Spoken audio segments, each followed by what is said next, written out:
지난 20년간 입시와 영어 분야에서 또 쭉 교육을 해오신 학군 제일 전문가 심정섭 소장님 모셨습니다. 안녕하세요, 네, 소장님. 반갑습니다. 부동산 집값이 이제 조금씩 오름세를 보이고 있는 가운데 학군지 좀 눈여겨봐야 할 것 같은데요. 얼마 네. 전까지만 해도 이제 부동산 거래가 굉장히 없었잖아요. 네. 요즘 거래 일어나면서 학군지의 상황은 어떤지 좀 궁금합니다. 네. 겨울방학이 학군 이사의 메인 주철이거든요. 사실 여름방학이 지금 이제 학군의 이사 메인 시절은 아닌데, 네.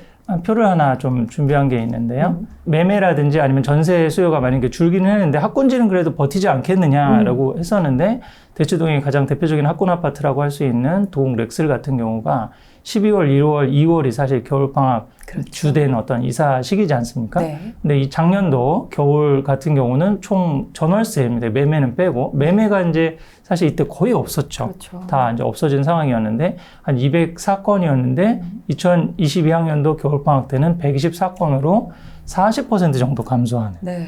이거 목동도 한 30% 감소하고, 그 대신 이제 분당이라든지 수도권에 있는 학군지들은 좀 감소폭이 그래도 적어서 이제 들어오는 수요들이 좀 있긴 했는데, 네. 이 부분이 굉장히 좀 흥미로운 사실이고, 네. 학군지도 사실은 이제 아무래도 이 부동산은 그냥 개별적으로 움직이는 시장이라기보다 전체적으로 서로 엮여 있는 그런 부분이 많이 있죠. 가장 네. 큰 게 이사를 하고 싶어도 내가 사는 지역에 집이 안 팔리면 어떡합니까? 전세가 안 나고 네. 그런 식으로 이제 묶이는 수요들도 이제 많고, 그렇기 때문에 사실 이게 이사도 쉽지 않은 측면도 있고 여러 가지 교육 변수도 있어서 사실은 그렇게 생각한 것만큼 학군지가 버텨주는 건 아니다. 네. 매매가 같은 경우도 사실 많이 조정을 받았고, 전세가가 이제 이따가 그래프 자세히 보시겠지만 많이 조정받았다는 게 좀 놀라운 사실이었거든요. 네. 그래서 이제 뭐 여름방학 이제 학군 수요가 있으니까 어느 정도 움직이지 않을까 싶어서 제가 또 이제 조사를 한번 해왔습니다. 네. 그랬더니 지금 이제 6월, 7월, 8월 이제 작년도 같은 경우는 총 뭐 145건인데 네. 지금 이제 8월, 9월이 지나지 않았으니까 6월, 7월이고 7월도 이제 20일 정도까지인데 6월 상황을 보면은 뭐 전년도는 43건. 이게 지금 전평형 다 전수조사를 한 겁니다. 네. 근데 올해 같은 경우는 40건 정도에서 뭐 조금 소폭 줄었고, 그다음에 7월은 이제 아직 이제 전체 통계가 나오지 않았으니까 거의 좀 작년보다 소폭 줄거나 아니면은 그 정도 수준이라고 볼 수 있고요.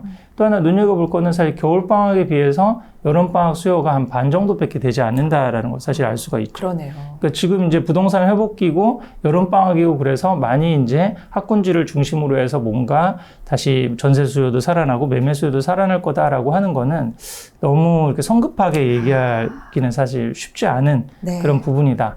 이렇게 좀 신중하게 생각해 볼 수 있을 것 같고요. 네. 이런 이제 기사들이 요즘 솔솔 나오기 시작하잖아요. 네.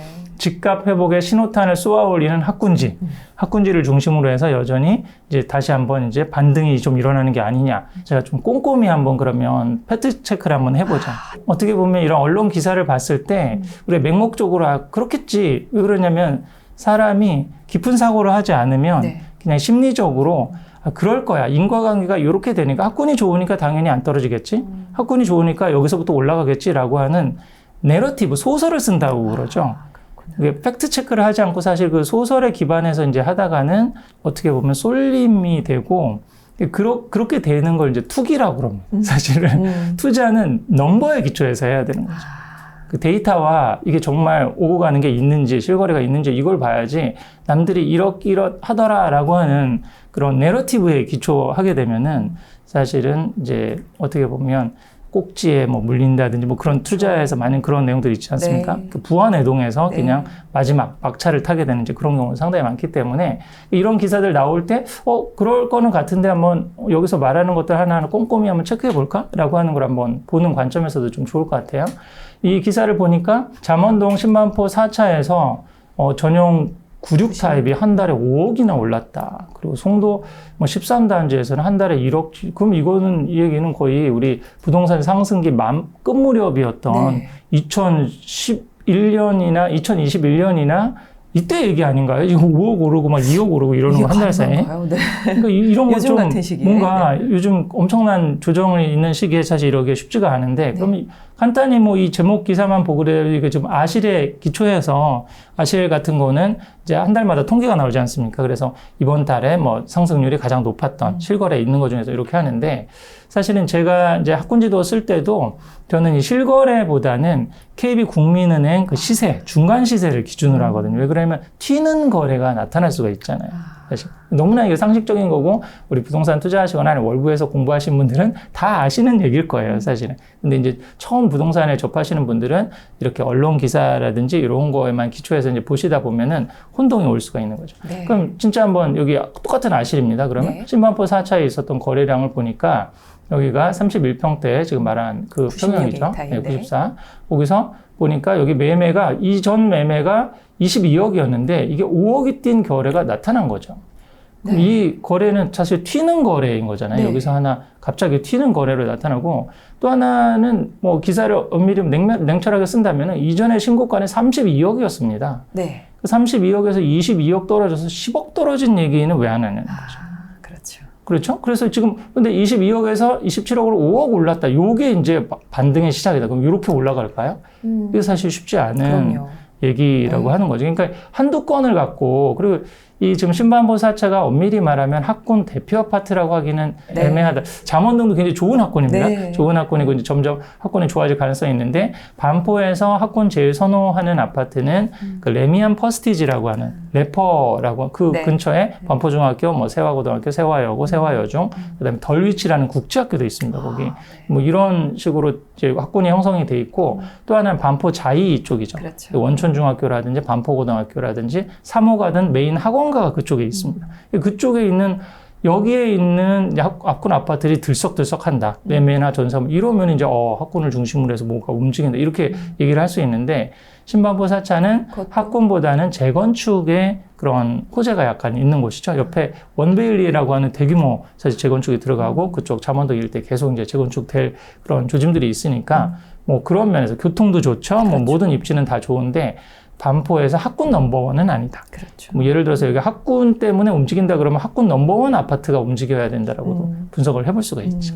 그러니까 이런 식으로 좀 이렇게 객관적인 분석을 하시면 더 좋지 않을까라는 생각이 들고 네. 또 하나 이제 송도 더샵 역시 마찬가지로 송도 더샵이 위치한 데는 109라고 그래가지고 거기에 체드 국제학교도 있고 또 포스코 고등학교도 있고 거기가 이제 학군의 메인인 건 맞거든요. 네. 네. 아까 57평형이 최고가를 지금 찍은 겁니다. 17억이라고 하는. 그 이전에 비해서 신고가를 찍었으니까 송도가 이제 뭔가 살아나는 게 아니냐 이렇게 또 생각을 해볼 수도 있지만 네. 여기 57평이라는 데 좀 주목을 해봐야 될 필요가 있죠.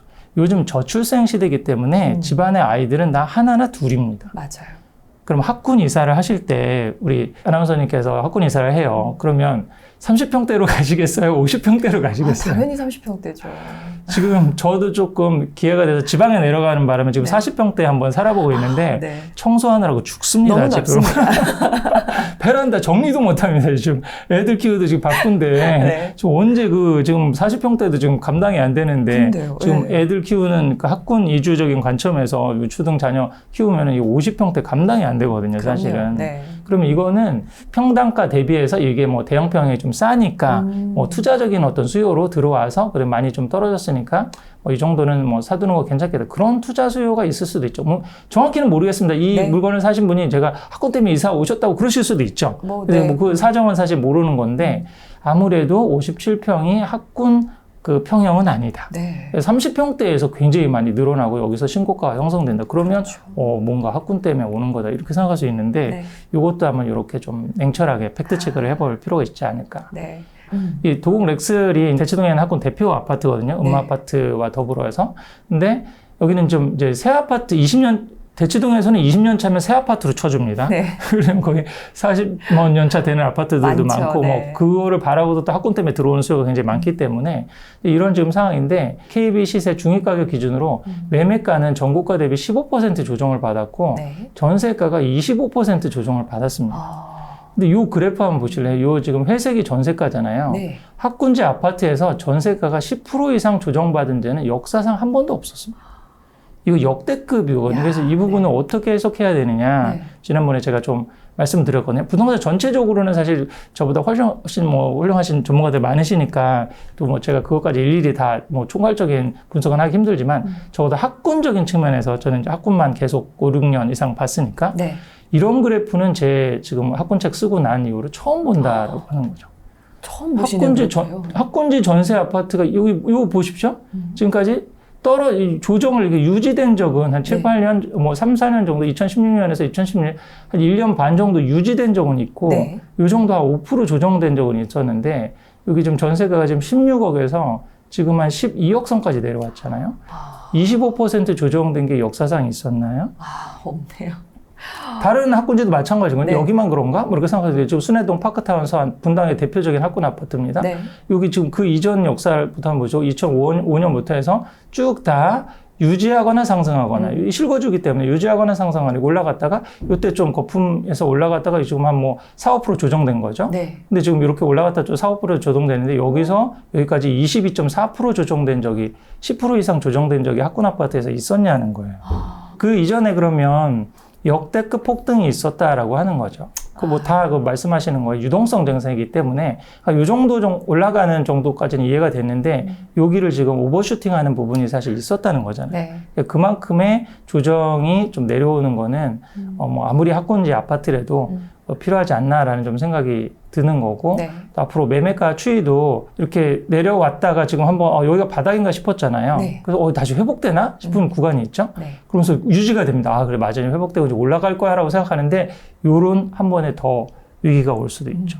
그러니까 이 부분에서 이제 갈아타기, 이제 학군 아파트에서 이제 다시 투자는 쉽지 않은 경우가 상당히 많거든요. 네. 지금도 만약에 뭐 대치동에 좀 20년차 새 아파트라고 할 수 있는데 거의 준새 아파트입니다. 대치동급에서는. 네. 이렇게 되는데 그럼 내가 한번 전세를 끼고 여기다가 투자를 해볼까? 라고 해도 투자 자금이 지금 얼마나 필요합니까? 계획 기준으로 해서 15억이 필요하면 현금이 이거를 마련할 수 있는 웬만한 가정이 사실 없죠. 그럼요. 이 정도 자산가. 네. 그러니까 학군 투자는 사실 쉽지가 않고 갈아타기가 이제 좀 가능한 거거든요. 이 지금 조정기 때 어차피 나는 좀 갈아타야 될 것 같아. 좀 우리 있는 학군지에서 좀 더 나은 학군지로 갈아탄다든지 작은 평소에 좀 큰 평소를. 그럼 그 기회를 노려보실 수는 있는 거죠. 근데 그때도 사실은 언제 사야 되느냐. 우리 지금 월부 강의에서도 매번 얘기를 하는 거죠. 입지가 좋은 게 중요한 게 아니라 싼지가 중요하고 타이밍이 중요하다고. 타이밍을 보는 건데 네. 타이밍을 보는 뭐 다른 이제 여러 가지 아파트나 부동산적인 측면에서는 입지에 여러 가지 변수들이 있습니다. 교통도 있고 뭐 네. 여러 가지 있는데 네. 학군은 사실 가장 심플하게 볼 수가 있거든요. 대장 아파트이기도 하고 어느 정도 수요가 안정적으로 좀 있는 아파트이기 때문에 학군에서 이주 타이밍으로 보는 거는 가장 심플한 건 이겁니다. 이 매매 전세가라는 거에서 여기가 좁혀지면서 올라가는 요때를 보면 되는 거죠. 그래서 이때도 앞으로 어떻게 될지는 우리가 미래를 예측할 수는 없는 네. 거죠. 근데 대충 경향성은 볼 수가 있다는 그렇죠. 거죠. 어느 정도 네. 유지하다가 조금 올라가려는 조짐이 보이고 전세가가 상당히 따라 붙는다. 지금 전세가율이 학군지 아파트 대부분 40%대입니다.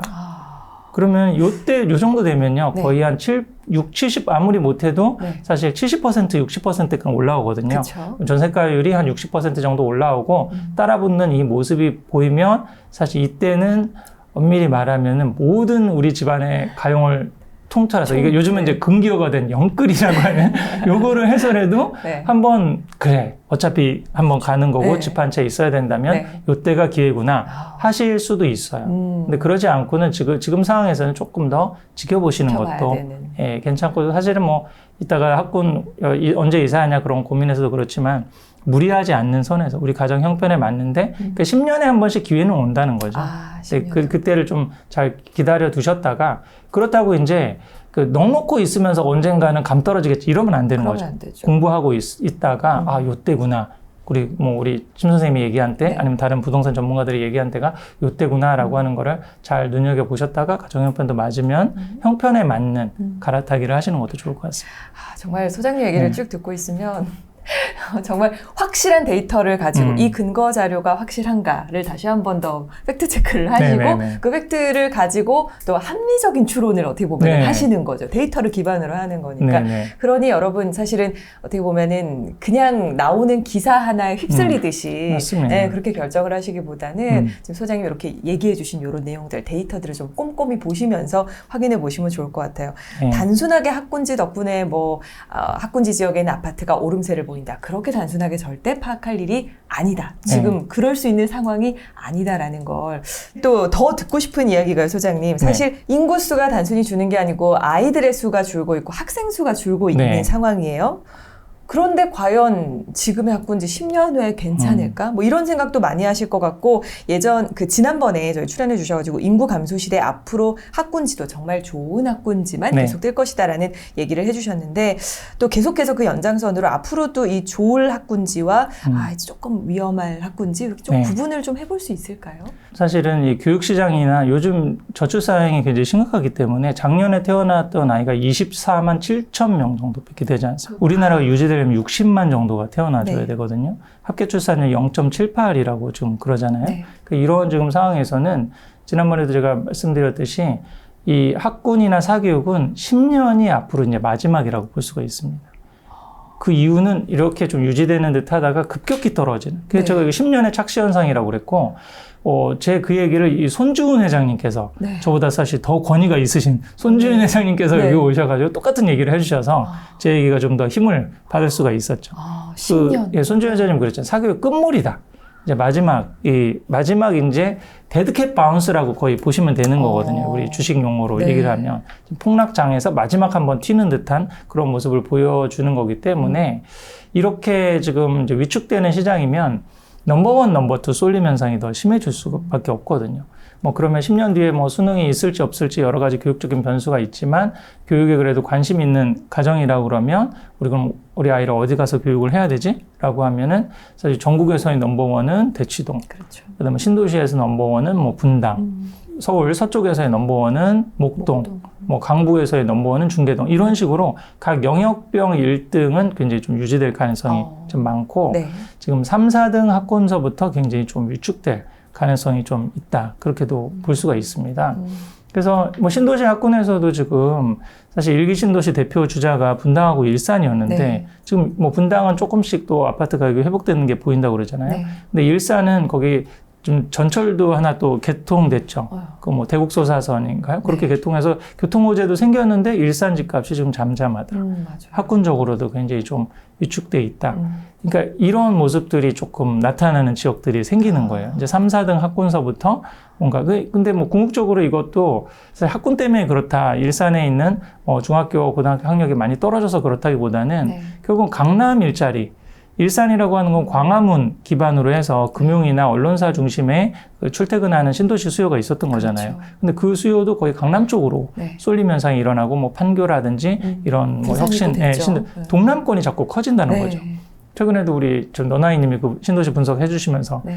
하는 걸 좀 봤는데 네. 같은 맥락의 얘기죠. 이쪽 동남권 쏠림 현상이 심해지다 보니까 이쪽 동북권 이 북서쪽의 이 라인들이 점점 약해지는 그런 모습들이 나타나는 거거든요. 네. 그러니까 3, 4등이 점점 위축될 수 있다. 오히려 더 1, 2등이 좀 쏠림 현상이 생길 수가 있는데 네. 그러면 그거를 뭐 객관적으로 볼 수 있는 건 어떤 거냐? 직관적으로 알 수 있는 거 제가 지난번에 소개시켜드린 방법이 있죠. 네. 두 지역에서 어느 지역으로 이동을 하는가. 예를 들어서 분당에서 대치동으로 이사하는 학군 수요가 많을까요? 대치동에서 분당으로 이사하는 학군 수요가 많을까? 느낌 확 오죠. 네. 그 다음에 어느 지역으로 이제 말씀을 안 드리겠습니다. 동탄에서 분당으로 가는 학생 수요가 많을까요? 네. 분당에서 동탄으로 가는 수요가 많을까? 그럼 네. 어디가 넘버원, 넘버2고 어디가 넘버3, 넘버4인지가 분명해지는 거잖아요. 네. 그러니까 지금 있는 교육시장이 아까 10년의 착시 현상이 있다고 그랬잖아요. 그동안 수능 보는 인원이 40만 대가 유지되거든요. 그 다음이 30만 대고 그 다음 거의 20만 대로 떨어집니다. 그러면 교육시장이 한 반 정도 줄어드는 상황에서 전체적인 파이가 줄어드는데 그러면 넘버3, 넘버4는 어떻게 되겠냐는 거죠. 학군적인 측면에서는 그 지역 부동산적인 측면에서는 다른 그 입지 요소가 있어야 되는 거죠. 네. 가장 이제 메인은 직장이죠. 그렇죠. 그리고 강남급 일자리라는 걸 저는 학국에서 굉장히 많이 얘기를 하죠. 네. 신도시 학군 쪽에서도 블루칼라 일자리가 많은 곳은 학군으로 성장하는데 한계가 있습니다. 강남급 화이트칼라 일자리인데 근데 좀 암울한 전망은 네. 인공지능 시대 때문에 어설픈 화이트칼라 일자리는 더 많이 없어질 거거든요. 좀 더 확실한 IT라든지 뭔가 그렇죠. 이런 쪽에 확실한 그 일자리가 있는 곳, 그곳이 이제 앞으로 직주근접적인 측면에서 입지 가치를 좀 가질 가능성도 있고 또 그게 우리나라는 아주 독특하게 네. 학군하고도 또 맞물려 있어요. 네. 강남, 분당, 판교 라인이 또 IT 라인이라고 할 수도 그러네요. 있고 네. 좀 그렇게 돼 있는 상황이기 때문에 이게 국가적인 측면에서 보면 게 좀 불행한 거예요. 네. 미국만 해도 경제는 뉴욕, 정치는 워싱턴, 교육은 보스턴 이러잖아요. 네. 우리는 정치, 경제, 사회, 문화 다 강남 이렇게 지금 되는 거니까 이걸 어떻게 지금 해야 되는지 참 고민입니다. 그러네요. 네. 사실 1등에 대한 얘기를 하셨는데 1등만 살아남는 지금 어떻게 보면 학군마저도 1등만 살아남는 구조가 변모할 확률이 높다라는 걸 얘기를 해주셨어요. 근데 지금 우리 40대 또 학부모님들 중에서는 또 이런 질문들을 많이 하세요. 아이가 커가니까 2, 3년 내에는 이제 학군지로 좀 들어가고 싶다. 네. 근데 인구가 준다고 하니까 아무래도 매수라는 것보다는 전월세로 들어가는 게 나을까요? 라고 또 이제 질문을 하신다면 네. 어떻게 또 답변을 해주시겠어요? 그 질문도 제가 학군 강의하면서 굉장히 많이 듣는 FAQ라고 그러죠. Frequently Asked Question. 진짜 엄청 많이 받으셨군요. 네. 비학군지가 좀 집값이 싸잖아요. 내 집은 마련해야 될 것 같고. 그러니까 비학군지에다가 집을 사고 학군지로 전세로 가는 그렇죠. 게 어떠냐. 이런 이제 얘기들을 많이 하시는데 저는 이거는 절대로 사실 이런 선택을 하시지 말으셔야 된다는 거죠. 이게 지금도 아파트 값이 오르거나 상승기 때 오르는 지역은 비싼 지역이 더 많이 오릅니다. 그렇죠. 싼 지역은 그만큼 입지 가치가 떨어지기 때문에 안 오른다라고 하는 거거든요. 네. 그러면 우선 집을 산다라고 그러면 어떻게든지 입지가 더 좋은데 한 입지들을 그래서 갈아타기가 나오는 거거든요. 그렇게 살아야 되는 거고 실거주를 오히려 비용을 좀 줄여야 되는 거죠. 그래서 이거를 제가 학군의 역발상이라고 그래서 우리 아이가 이제 크니까 우리 지금 실거주를 살고 있는 비학군지에 있는 거를 전세로 빼가지고 조금 더 보태서 학군지에 전세로 간다. 그러면 학군지에 집은 이제 영영 못 사는 거예요. 그러네요. 평생. 그 투자 거기다 이제 학군지에 가서 사교육비를 엄청 쓰게 되거든요. 방과 후에 공원에 애들이 없잖아요. 네. 다 학원에 가고 친구들이 없는 상황인데 남들은 다 학원 다니고 있는데 혼자 안 갈 수도 없고. 네. 그래서 지금 비학군지에 있을 때보다 사교육비를 2-3배 이상 더 쓰게 될 거거든요. 그러면 이제 영영 본인이 자산을 추적할 수 있는 기회는 사라지는 겁니다. 그래서 제가 유초등 저학년 학부모님들이라 그러면 초등 고학년이 될수록 여기 비학군지에 있는 집을 전세를 주고 학군지에 전세라도 월세라도 들어가서 애 교육을 시켜야 되지라고 얘기하는 거는 비경제적 자유인을 추구하는 사람들의 생각이다. 정말 이렇게 생각해서는 안 된다는 거죠. 그래서 유초등 저학년 때가 30, 40대 그 종잣돈을 마련하거나 아니면 자산을 축적할 수 있는 마지막 기회거든요. 네. 이게 그 마지막 기회 때 최대한 실거주를 사실은 낮춰놓고 오히려 비학군지에 전세 있는 비용을 좀 더 낮춰가지고 그때 거기서 이제 월세를 산다든지 전세를 더 저렴한 걸 구하고 나머지 그 남는 비용을 이런 지금 부동산 조정기에 기회를 잘 받다가 조금이라도 학군지에 가까운데 입지가 좋은 데에다가 내 집 마련을 우선 해두고 네. 나중에 아이가 공부하는 상황을 봐서 그렇죠. 공부를 잘한다. 그럼 학군지로 가도 될 거예요. 그럼요. 근데 선생님이 우리 애는 여기에 있을 애가 아니다. 좀 더 학군지에 가셔서 공부를 해보시라는 얘기가 안 들려온다. 그럼 그냥 거기 사셔도 된다는 거죠.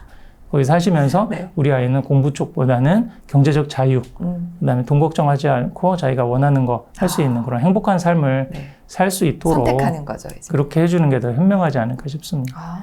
소장님 FAQ라 그런지 너무 완벽한 네. 완벽한 답을 솔루션을 주신 것 같아요. 자, 그러면 많은 분들께서 또 궁금하실 부분이 아닐까 싶습니다. 지금 전세든 내 집 마련이든 갈아타기든 좀 눈여겨보면 좋을 서울과 그리고 수도권까지 해서 가성비 학군. 자, 네. 가성비란 단어를 학군 앞에 좀 네. 붙여보도록 하겠습니다. 네네. 한번 추천 좀 해주시면 좋을 것 같아요. 그래서 제가 제일 많이 언급됐던 적은 영통이죠. 영통, 네. 영통 옆에 이제 광교가 있어서 광교도 네. 조금 많이, 광교는 많이 오르는데 영통이 그만큼 사실 따라서 오르기는 사실 쉽지 않은 네. 그 측면이 있죠. 입지적인 측면에서. 그럼에도 불구하고 영통이 초중 학군까지는 중학교 같은 경우는 영덕중 영일군 중학교가 광교 이전에는 거기가 수원을 대표하는 중학교였거든요. 네. 지금도 명성을 유지하고 있고 그런 임장이라든지 답사를 가보시면 알겠지만 그 옆에 삼성 단지 옆에 네, 있거든요. 네. 아주 평온하고 깨끗합니다. 조용하고 맞아요. 아이들 키우기도 굉장히 좋고 그런 상황이기 때문에 굉장히 가성비 학군으로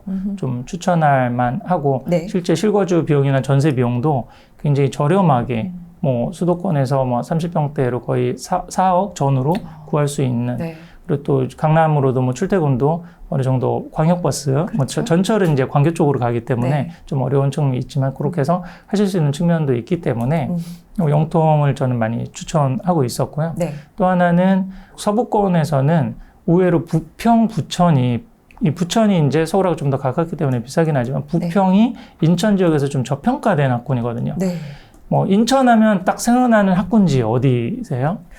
요즘은 이제 송도죠. 네. 송도, 인천에 있는 의사 선생님은 지금 다 송도에 와 있다. 거의 반 이상이 그런 얘기들이 있거든요. 네. 또 학군지를 알아볼 수 있는 하나 좀 시금석 중에 하나가 그 지역의 의사 선생님이나 판검사 전문직 같은 분들이 어디에 몰려 사느냐. 왜 그러냐면 그런 전문직 하시는 분들은 본인이 공부로서 성공을 해보신 그렇죠. 경험이 있기 때문에 우리 아이도 그렇게 공부를 시켜서 하면 성공할 수 있다라고 하는 그런 자신감이 좀 있는 네. 아니면 방법을 좀 추구하는 그런 성향들이 많으시거든요. 네. 그렇게 돼서 송도 많이 생각하는데 네. 의외로 부평이 우리 중학교 우리 특목고 진학률이라든지 아니면은 그런 학업 성취도라든지 이런 부분에서 그다지 나쁘지 않은 그런 가성비 지역이라고도 좀 볼 수가 있습니다. 부평. 네, 그리고 아파트 가격은 송도에 비해서 훨씬 더 좀 저렴한 편이고. 그럼요. 네. 그래서 이제 근데 영통이나 아니면 이런 저 가성비 학군지 같은 경우는 고민이 고등학교 때 특목자사고가 안 됐을 때 갈 수 있는 일반고 라인이 조금 부족하다라고 네. 하는 고민이 있기 때문에 네. 이제 부평이나 부천에서는 자꾸 목동으로 오려고 그러고 또 영통 쪽에서는 자꾸 분당 쪽으로 오려고 그러고 그런 수요들이 사실 있거든요. 또 강북 쪽에서는 뭐 여전히 지금 중계동이 네. 또 가성비 좋은 지역이라고 할 수 있고 일산도 사실은 초중까지는 거의 완벽하고 학원가 규모라든지 뭐 이런 거는 단일 학원가 규모에서는 분당보다 더 크거든요. 네. 분당은 이제 학원가가 흩어져 있거든요. 네. 네, 뭐 평촌이나 일산 같은 경우는 학원가가 뭉쳐져 있는 지역이기 때문에 좀 더 선택을 할 수 있는 여지도 좋고 쾌적한데 집값이 잘 안 오르죠.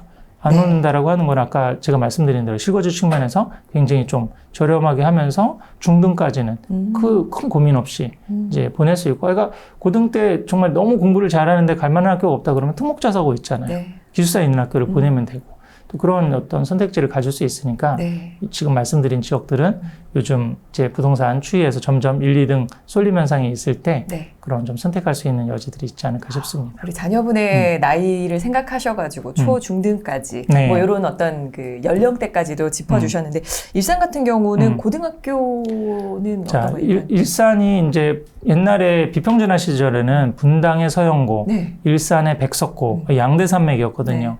근데 일산이 이제 평준화되고 난 다음에 분당 서영고는 계속 100위권 정도를 유지하고 분당에 이제 낙생고라든지 분당 대진고라든지 분당 중앙고라든지 낙중대라고 그러거든요. 이거는 네. 거의 100위권 일반고예요. 의대도 굉장히 많이 보내고 경쟁이 굉장히 치열한 그런 학교로 살아남았는데 네. 일산 같은 경우는 위에 있는 파주 운정고라든지 한민고라든지 이쪽 외곽에 있는 네. 또 고양 국제고라든지 고양 외국어고라든지 외곽에 있는 좀 이런 특목고 혹은 일반고인데 비평준화 일반고이기 때문에 네. 최상위권들이 지원할 수 있는 학교들이 있거든요. 네. 그런 학교들로 상위권 학교들이 빠져나가다 보니까 백석고라든지 그 이전에 좀 그 유명했던 학교, 명성이 있던 학교들이 100위권 정도 입시 결과, 100위권이라고 그러면 서울대 7, 8명 보내고 의대를 한두 명 정도 보낼 수 있는 재수 비율이 한 40% 전후, 그리고 뭐 전문대 진학 비율이 한 15% 미만, 이게 100위권 학교거든요. 네. 그런 학교 비중이 많이 좀 줄었어요.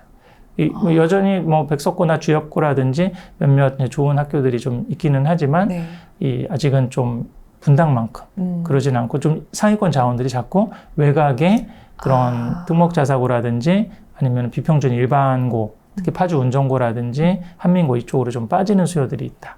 그게 조금 분당하고 좀 다른 점이죠. 이게 학군지도 정말 몇 년 사이에 굉장히 그 속도가 빠르게 바뀌는 것 같다라는 생각도 들고요. 네. 최근에 보면은 이제 커뮤니티에서 가장 활발한 게 동탄과 인천 송도거든요. 그래서 저도 이제 인천 송도를 많이 들어봤었는데 어디가 더 좋은지 이제 궁금해하시는 분들도 많이 계세요. 핫한 또 지역이기도 하니까 학군지 관점에서는 어느 쪽이 조금 더 좋다고 할 수 있을까요? 학군만 놓고 본다면 아무래도 좀 송도가 좀 더 우위에 있다라고 볼 수가 있고요. 네. 인천에 있는 상위권 자원들이 거의 다 오고 송도에 있는 중학교, 100위권 중학교를 보면은 네. 한 뭐 4개에서 5개 정도를 잡을 수가 있어요. 근데 동탄에는 100위권 중학교를 1개 정도, 동원, 동투 다 합쳐서 1개 정도.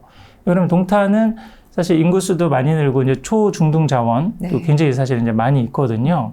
유초등의 천국이라고 그랬거든요. 맞아요. 그쪽에 이제 삼성이 옆에 들어와 있고 일자리 기반의 신도시라고도 볼 수가 있잖아요. 그렇기는 한데 초등 고학년으로 올라가게 되면은 동탄이 비평준화 지역입니다. 그래서 동탄 내부에 그 화성시가 굉장히 크거든요. 그리고 네. 동탄만 도시화가 돼 있고 나머지는 다 시골이 이렇게 돼 있기 때문에 네. 평준화를 하기가 굉장히 쉽지가 않아요.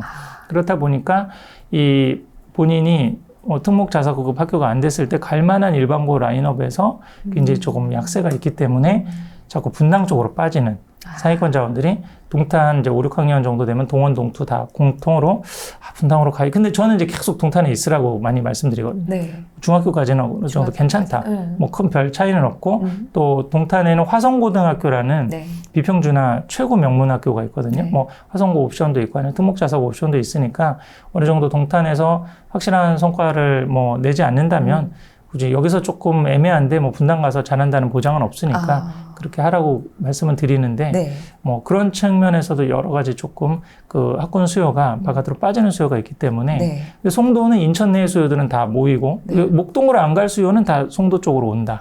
이렇게도 볼 수가 있어요. 그래서 아무래도 학군만 놓고 생각한다면 송도가 좀 더 좀 우위에 있다 볼 수가 있다.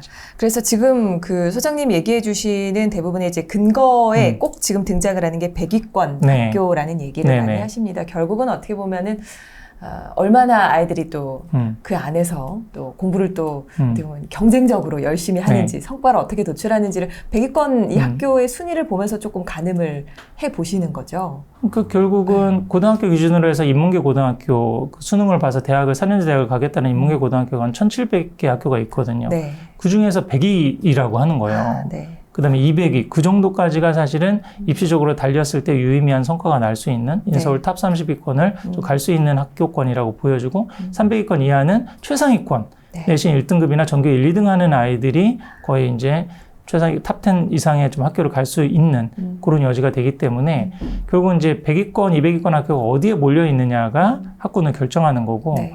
또 하나는 요즘에 이제 특목 자사고랑 일반고랑 그런 격차가 많이 벌어졌기 때문에 아까 100위권 중학교라고 하는 거는 요즘은 중학교 성적은 절대평가거든요. 네. 90점 넘으면 수행평가랑 지필평가 합산해가지고 90점이 넘으면 A를 받아요. 근데 아까 100위권 중학교 같은 경우는 국영수 A 비율이 한 어느 정도 나올 것 같으세요? 100명 중에서 100명 중에 보면? 뭐 굉장히 압도적으로 높을 것 같은데요. 보통 전국 평균이 한 30 정도 나와요. 시골에 있는 학교도 뭐 25에서 30 정도 나오거든요. 근데 시골에 있는 학교 문제가 좀 쉽겠죠. 그렇겠죠. 근데 이제 뭐 대치동이나 목동 같은 문제도 어렵겠죠. 그런데도 국영수 전과목 A가 나오는 비율이 어느 정도 되느냐.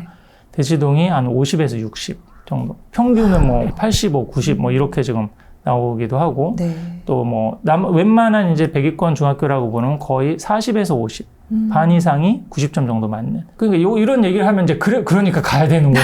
아무래도 막 이렇게 생각을 하는데 그래서 제 책을 잘 읽어보셔야 돼요. 제가 강남에서 서울대 많이 가는 진짜 이유라든지 뭐 여러 책에서도 얘기하고 이 방송에서도 많이 얘기했지만 대치동이나 목동에서 성과가 잘 나오는 거는 대치동이나 목동이 잘 가르쳐서 그런 게 아니라 좋은 자원들이 꾸역꾸역 대치동으로 몰려오니까.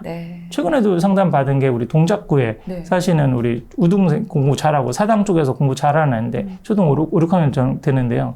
주변에 공부 잘하는 친구들이 하나둘씩 사라진다는 거예요. 어디로 가겠어요? 대치동으로 가겠죠. 대치동으로 가거나 반포로 가거나 뭐 이렇게 지금 빠지니까 그런 이제 아까 시골에 있어서 걔가 90점 이상 맞을 애인데 자꾸 너 좀 공부 좀 하네? 그럼 여기 있으면 안 되지. 좀 더 큰 도시 학군지에 가서 계속 몰리는 거죠. 경제 이렇게 지금 몰아주기가 되기 때문에 이 좀 공부 잘하는 애들을 쏠림 현상이 더 생기는 거죠. 그걸 기준으로 해서 이제 뭐 중학교 기준으로 해서 전국 100위권 중학교라고 그러면 국영수 A 비율이 거의 한 40에서 50% 이상 나오고 특목 자사고 뭐 진학하는 비율 뭐 그런 게 뭐 전체 비중에서 뭐 4, 5% 이상 정도 된다. 그러면 이 학교는 좀 공부 잘하는 애들이 많이 몰려 있구나. 환경이 잘 갖춰져 있구나. 약간 이렇게 그러니까 그거 보고 또 다른 애들이 더 몰리게 되고 이렇게 되는 거죠. 참 이렇게 학군에 대한 관심도 정말 우리 부모님들은 놓칠 수가 없는 네. 부분이라서 계속 열심히 이제 센싱을 조사를 하면서 파악을 하면서 아이에게 또 적용을 해봐야 될 것 같은데요. 학군지 내 집 마련이나 갈아타기를 할 때 딱 알맞은 뭐 적기, 네. 타이밍이 있다면 그리고 거기에 플러스 또 꿀팁이 있다면 네. 뭐 요것만큼은 명심해라 이런 조언을 좀 남겨주시면 좋을 것 같아요. 아까 말씀하신 대로 아이가 학년이 올라갈수록 지금 5, 6학년 올라가거나 네. 아니면 지금 뭐 1학기 이제 끝났는데 성적 나오는 거라든지 공부하는 상황이라든지 뭐 이런 거 보고 그러면 아, 이번 겨울방학 때 준비를 해서 학군지를 어디를 가야 되지 않을까? 그런 사실 고민들이 굉장히 많으시거든요. 또 그 고민들을 여러 가지 교육적인 변수 네. 가서 뭐 우리 아이가 잘 적응할 수 있을까? 또 남학생인데 뭐 남중이 좋은 라인으로 가야 할까? 여학생인데 뭐 남녀공학 쪽으로 가야 여고가 많은 데로 갈까? 뭐 이런 교육적인 변수나 네. 아니면 수시가 유리할까? 정시가 유리할까? 그렇죠. 특목고가 유리할까? 뭐 일반고가 유리할까? 이런 교육적인 변수까지 다 고려해서 완벽한 어떤 그 학군 이동지를 찾는 거는 굉장히 힘듭니다. 그렇게 하시는 거는 조금 사실 결정을 못 하실 가능성이 많거든요. 그래서 이제 제가 권해드리는 가장 심플한 방법이 의외로 이 교육적인 이슈지만 경제적인 기준으로 판단하시는 것도 괜찮다. 그래서 그 경제적인 기준이 무리가 되지 않는 이상 거죠. 그 지역으로 가서 우리 가정이 거주 비용과 사교육비를 감당할 수 있는가. 만약에 뭐 A 지역에서 우리 B 학군지, 굉장히 유명한 학군지로 갔어요. 근데 아까도 말씀드렸어요. 우리 집에 전세를 빼도 여기 전세값이 감당이 안 돼. 그럼 뭐 시부모님이나 누구 아는 사람 해서 뭐 1, 2억을 더 보태서 간다. 무리한 이사죠. 네. 무리한 이사를 하면 안 돼. 거주 비용이 감당이 안 되잖아요, 네. 사실. 그러니까 이거는 사실 가면은 안 되고 본인이 있는 지역에서 최선을 다해서 길을 찾는 게 더 현명한 건데 자꾸 이런 무리한 이사가 나온단 말이에요. 그리고 또 거기 가서 사교육비 아까 말씀드렸듯이 네. 지금 있는 지역보다 한 뭐 2배 아니면 최소한 뭐 1.5배 정도 더 쓰게 될 가능성들이 있거든요. 그렇게 다 쓰고도 나의 노후를 위해서 그리고 또 우리 아이의 미래 교육을 위해서 사실은 사교육비를 쓸 때는 유초등이 아니거든요. 그렇죠. 중고등 이후에 또 애가 유학 간다 그러면 어떡하죠? 대학원 간다 그러면 어떡하죠? 뭐 이런 부분에 있어서 목돈 들어가는 때는 뒷부분이 훨씬 더 크게 들어갈 네. 수가 있거든요. 그때를 생각해서 나의 노후와 우리 아이의 미래 교육을 투자한다고 생각해서 상징적으로 제가 200만 원을 말씀드렸죠. 나의 노후를 위해서 100만 원, 그다음에 우리 아이의 미래 교육을 통해서 위해서 100만 원을 떼어놓고도 이 정도는 감당할 수 있어. 그러니까 아까도 무조건 사실은 실거주는 뭐 비학군지에서 저렴한 데서 하고 학군지는 집만 사두기를 해라 이런 게 아니고 형편이 돼. 그렇죠. 우리 집은 지금 우리 아버님 뭐 아빠 연봉이 하고 이번에 이제 2차 전지 뭐 회사 다니셔. 우리 아버지께서 그래서 굉장히 많이 오르고 뭐 뭔가 배당도 많이 들어오고 우리 자사주가 많아. 있었는데 갑자기 벼락 부자가 되셨어. 네. 이 2차 전지 때문에. 네. 그런 가정이면 여유가 되잖아요. 네. 가서 우리 집 있는 지역보다 지금 있는 거 우리 주식 한 반 정도 팔아가지고 지금 좀 아파트값 떨어진 것 같은데 지금 갈까? 라고 생각했는데 감당이 돼요. 네. 그리고 또 거기 가서 사교육 시키려고 뭐 봤더니 지금보다 한 뭐 100만 원 더 들어. 근데 역시 감당이 돼. 그래도 가셔도 괜찮다는 그렇죠. 거고. 한번 가셔보고 맞는지 안 맞는지 해보고 안 맞는다 싶으면 이제 유턴할 수 있는 전략도 생각할 수 있고. 그러니까 이런 게 무리하지 않는 거라는 거죠. 그러니까 일률적으로 무조건 그냥 학군지는 다 들어가지 말고 뭐 이러는 게 아니라 가장 형편에 맞게 하는 게 어디로 갈 것인가라고 하는 거에 첫 번째 기준이고요. 네. 두 번째 기준은 최적기라고 하는 거는 아이가 준비됐을 때가 최적기입니다. 아이가 준비됐을 때. 그냥 초등 5, 6학년이면 가야지, 늦어도 중학교 1, 2학년은 가야지 이런 식으로 생각하시면 안 되고 아이가 딱 최적기가 있는데 그 적기를 알아볼 수 있는 방법이 있을까요? 있으니까 이렇게 자신 있게 말씀해 주시고. 방법이 있습니다. 그 방법은 2부 때 제가 말씀해 드리도록 하겠습니다.